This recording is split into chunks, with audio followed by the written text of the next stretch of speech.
Tea coffee குடிச்சா இரும்புச்சத்து குறைபாடு வருமா பார்த்துடலாம் வாங்க. டீயில் வந்து டேனின் அப்படின்னு சொல்லக்கூடிய ஒரு முக்கியமான பாலிஃபினால் இருக்குங்க.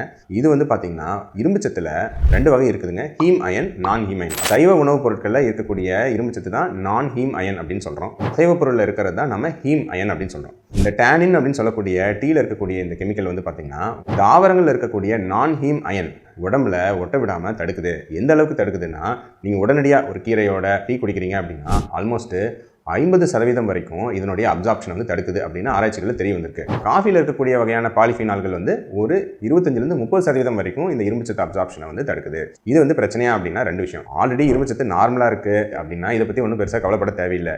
ஆல்ரெடி உங்களுக்கு இரும்புச்சத்து குறைவாக இருக்குது, அதை சரி பண்ண ட்ரை பண்ணிட்டு இருக்கீங்க அப்படிங்கிற கட்டத்தில் இருக்கக்கூடிய நபராக நீங்கள் இருந்தீங்கன்னா, அதுலேயும் பர்டிகுலராக நீங்கள் சைவம் அப்படின்னா டெஃபினட்டாக இது ஒரு ப்ராப்ளம். ஏன்னா அசைவத்தில் இருக்கக்கூடிய ஹீம் அயன் பிரச்சனை இல்லைங்க, சரிங்களா? அதுக்கும் இந்த டேனினுக்கும் சம்மந்தமே இல்லை.